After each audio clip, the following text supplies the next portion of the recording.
Coming up on MHS1, we take a look at the presidential election. we get tips on going to the DPS. And we learn how to sing dance. And it's all coming up on MHS1.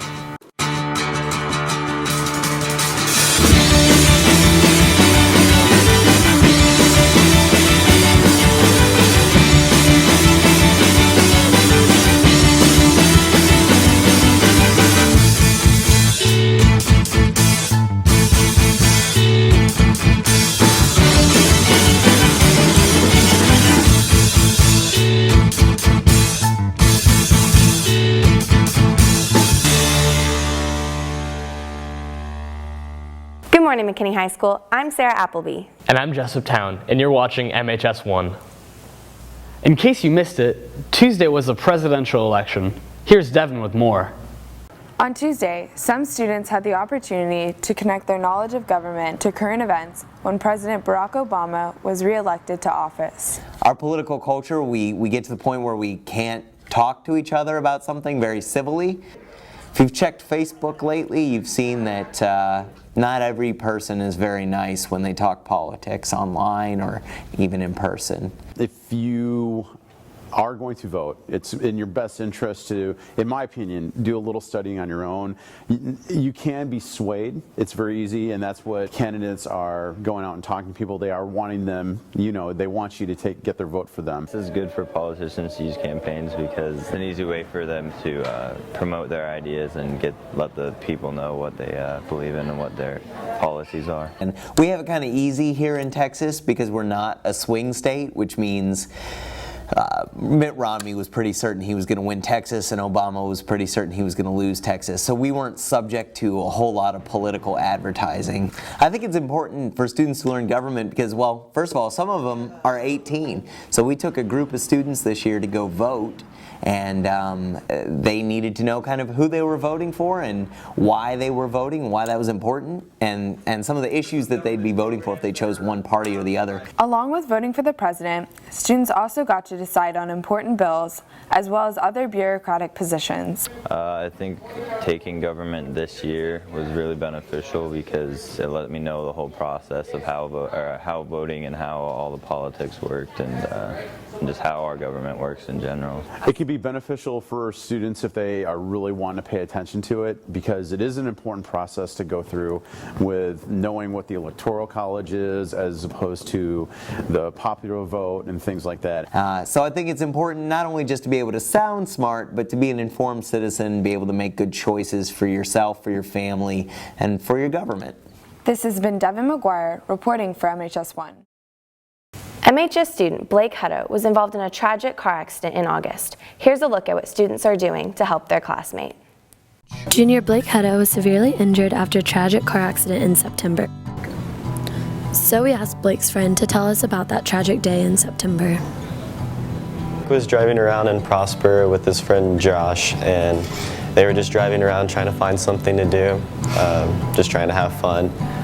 He came up to an intersection with a stop sign, and going across the street there was an RV going like 60 miles an hour, and the street goes underneath and then comes back flat. The RV was underneath, down the hill, so he pulled out thinking it was safe, and it came up going really fast and just T-boned him right in the side. Students and organizations from McKinney High School helped the Hutto family raise money for his medical bills by eating at Chick-fil-A. His family is absolutely incredible. They are the strongest people I have ever met in my whole life. There's so much support behind this child and behind them. I just don't see how they do it, but they do. They manage to have a life and take care of Logan and be there for Blake, and it's absolutely incredible. It's going to help him and the family and the medical bills so much. Like I said, if the family could be here tonight and see what's going on, they would be so overwhelmed. They would be brought to tears because this is just absolutely amazing. Not only have fundraisers helped Blake get through this hard recovery, but yet the support and love from both coaches and friends. I think the doctors and of course myself and everybody that goes to visit him is just amazed at the amount of recovery that he's been able to make in the past 3 weeks. Up until then, it had been pretty slow, and I know it had been very difficult for him and his family, But and you could see the level of frustration on his face when he was trying to do things when I went to visit him 4 weeks ago. But now he's able to do those things, and it's amazing the recovery that he's making right now. If you'd like to help the Hutto family, please join us on November 30th at Project Hutto. This has been Kimberly McKnight, Haley Mercer, and Blake Swanner reporting for MHS1. Psychology is an engaging class in which students discuss topics concerning the human mind. Here's Peyton and Liana with more. Hanging out with friends, going to job interviews, and anything that requires human interaction uses psychology. We offer an AP Psychology course that not only offers college credit, but also benefits you throughout life. Psychology is technically the study of anything that you think, feel, and do. And so that's really what we focus on in class. And I mean, that encompasses quite literally everything. So what makes psychology appealing? It's a lot of fun to diagnose your friends a little bit. I always know that my students enjoy those days when we learn about, oh, my friend could totally have this. But generally it helps you really understand where people come from, because everybody's got all these things that go into what makes them who they are. So it gives you a better understanding of people. Well, I think the psychology course gives a great overview of psychology, but it also gives a foundation to help make students successful when they take the AP Psychology. And that's an opportunity to earn college credit. For the most part, most colleges will actually take a 3 on the AP Psych test. The majority of my students definitely get college credit after they take my class. This has been Liana Almeida and Peyton Upshaw reporting for MHS1. Here's Emily Brentman with sports. Thanks, guys. Don't forget to wear gold tonight as you take on Boyd in the Gold Rush game. Let's take a look. Everyone always wants to beat Boyd. Here's Coach Copeland to explain why this year is especially important. All right, it's pretty complicated what we have to do to get into the playoffs. The most simple scenario is this. Plano East and Plano West are playing each other. So if Plano West wins, which we think will actually happen, we will beat Boyd. But we have to beat them by at least 8 or more points, and we're in the playoffs. That simple. But let's say Plano East does pull off the upset and beats Plano West. Well, then we've got a whole load of other scenarios we've got to look at here. All right. On this side, you have if East beats West by this many points, this is how many points we have to beat Boyd by. So, for example, East wins by 14, we have to beat Boyd by 5. If East only wins by 5 points, then we have to beat Boyd by 14. The bad news is, if East only wins by a field goal, unfortunately we're not in. But we're counting on West to win and us beating Boyd by at least a couple of touchdowns, so that'll be at least by more than 8, and we'll be in the playoffs. For this game, even the little things count. First of all, I think some really important keys to beating Boyd would first be that we don't play the game early in the week. We play the game on Friday night. It's an emotional game. It's one that our team always looks forward to playing. Our student body loves to watch. It's an exciting game, and so what we have to do is emotionally we have to play the game Friday. We have to prepare through the week, and then really focus when it's game time and play at a high level. We have to play with a lot of poise, a lot of intensity as far as how we play the game. We've had a few games this year where we've started off slow and we've had some early turnovers and we've had to kind of dig ourselves out of that hole. So we're going to really try and focus on playing a clean game from the beginning and just start off and do our game what we've been doing all season. We're going to work the ball down just like we have, one play at a time, and I know we can score on these guys. Our goal is to basically stop the run, stop Brian Driscoll because he's the best player on their team really, and then take Brian Driscoll out of the game and stop the pass, and we'll be good from there. No matter what happens in this game, I just want to say thank you to all you guys who have been supporting us this season. It's been nothing like any other season I've ever been a part of, and it's not just me who's seen it, it's the whole team and the whole community.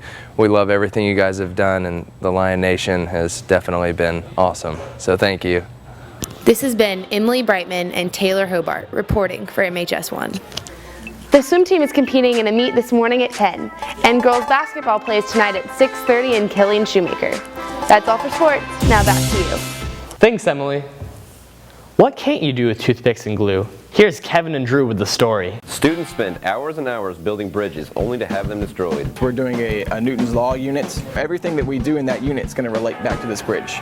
So you have something that you can reflect on, that you've made by yourself, that you have a product of. Mr. Thiem reports the records of every class.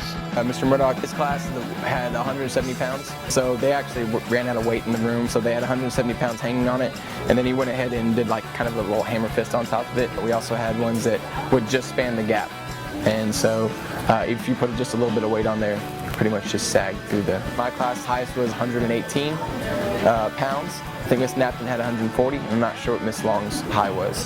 38. Many students thought it was a very difficult process. Thought it was really boring and it took a long time. I spent a lot of time going from store to store trying to find this certain type of toothpicks, put it together, had to get a bunch of glue. I did it the night before, I just glued toothpicks together, and I failed. This has been Kevin Osborne and Drew Umberger reporting for MHS1. Oh no, I'm tardy. Not again. Mr. Franks!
You can run, but you can't hide.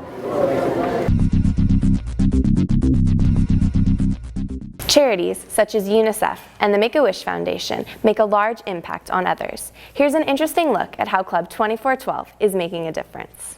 Club 2412 is a nonprofit organization that aims to inform students about global issues.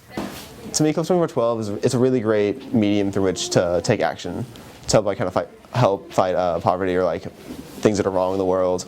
I know our main proceeds, it only really goes to one child, Bouze, but I mean, one child's a starting point.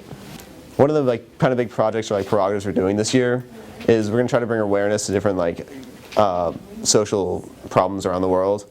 For example, November is Orphan Care Month.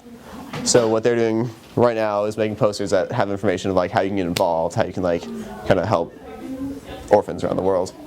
We're working on Christmas Battle of the Bands.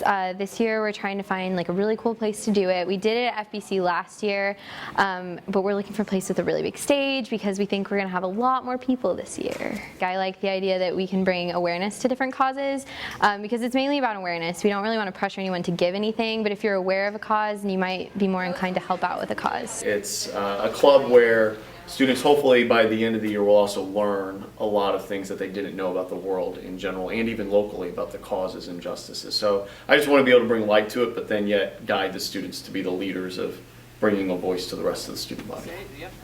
This has been Hannah Fisher and Ben Tatum reporting for MHS1.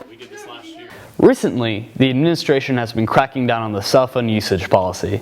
Here's Taryn, Ashley, and Connor with more. If you're using your phone at an inappropriate time and your phone gets taken up, do you think $15 is fair to get your phone back? No, because the school doesn't pay for the phone, but I guess it's kind of like a thing of punishment, but still, it should just be like a take it and then give it back at the end of class, not a pay for it type of deal. I think it's not fair to take a phone up for $15, although it's, not fair for the students either to be using it after the teacher told them put it up, but other than that, it's not fair. Students think the fee is unfair, but what does the staff have to say about it? Most everybody was just fine. I'm sure it's frustrating to have to pay the fee.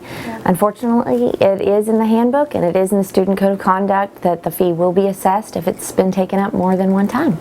I think that if you've gotten your phone out and your teacher has told you please don't take your phone out and you're still taking your phone out and the teacher has to take it up to keep you from disrupting class with it, I think that $15 is a perfectly reasonable amount of money to pay to get it back. It's enough that your parents or your guardians will be a little bit more or a little bit less likely to just let you have your phone at school. This has been Ashley Brenna, Taryn Kennedy, and Connor Powers reporting for MHS1. So Sarah, I heard that you can really bust a move. I'm not nearly as good as swing dance though. Here's Emily, Violet, and Ashley to tell you more. As Swing Dance Club comes to a close for the year, members reflect on their experience. We have practice every Tuesday from like 7:30 to 8:30, 9-ish, and it was in the Dome and Miss Lee was there and we just practiced with the music over and over and learned all the moves and stuff.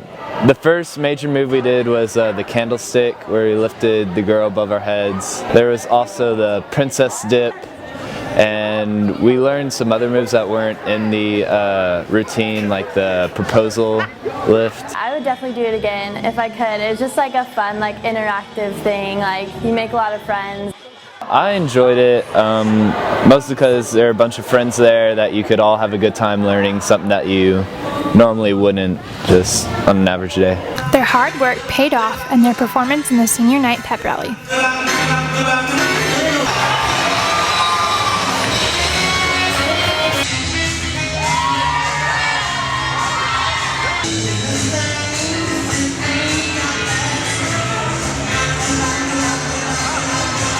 It's a great experience. I would suggest everybody should at least try it and see. Just get a good partner and have fun with it. This has been Ashley Harbert, Emily Brightman, and Violet Correa reporting for MHS1. Man, don't you hate going to the DPS to get your license? I don't have my license. Well, you better get in line now. Here's Christian, Eli, and Duncan with tips on how to make it a more bearable experience.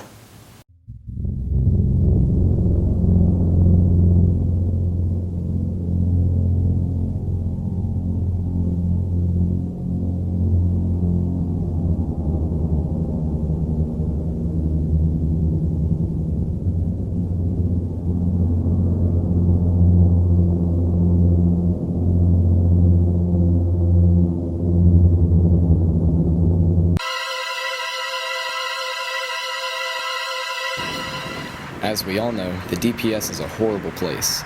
Many have to endure its many monstrosities every day. Here are some ways to speed up the process and make life easier. I went to the McKinney DPS to get my license. I got in there and they started calling people.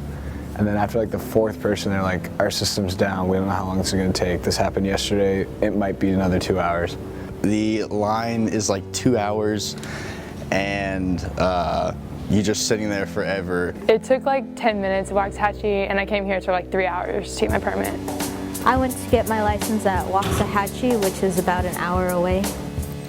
Since waiting is one of the biggest terrors of the DPS, listen to these tips to make it a little bit more bearable. I would suggest like maybe bringing your phone or something for a game, or like possibly Candyland. You could just set up a nice card game. Maybe bring some friends with you. Your VOE, have your social security card, sometimes you need proof of residence, proof of identity, like your passport for instance. If you don't have any of that, they'll send you back. And you need money, because if you don't have the money, you can't pay for your license. Definitely practice a lot before you go to get your license. It'll help. Students have come up with their own ideas on a better DPS for tomorrow. I would suggest that they need to get more workers there, just because there's usually only 3 that are actually at the desk, and there's like 8 spots, so obviously something's not going right. I think they should have a better way of assigning numbers, because when they give the tickets, they're giving like all these random numbers. It's really dragged out and it's ridiculous. Other good places to go for a quick DPS trip are Sherman, Paris, and Carrollton. This has been Christian Schneider, Eli J., and Duncan Marchese reporting for MHS1.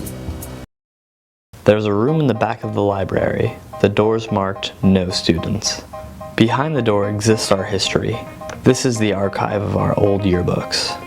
The oldest dates back to 1914, labeled the Bison. In 2 years, it'll be 100. Fast forward 31 years. The dedication goes to those who died in World War II.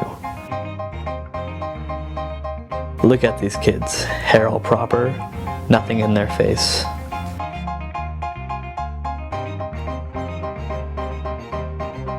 "12 years later, color photos appear for the first time.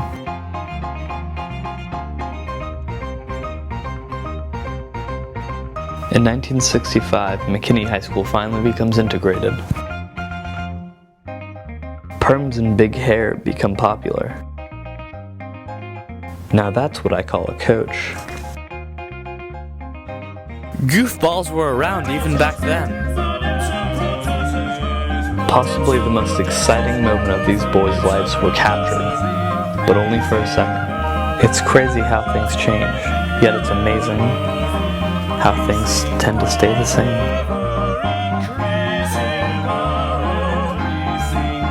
Well, that's all we have for you today.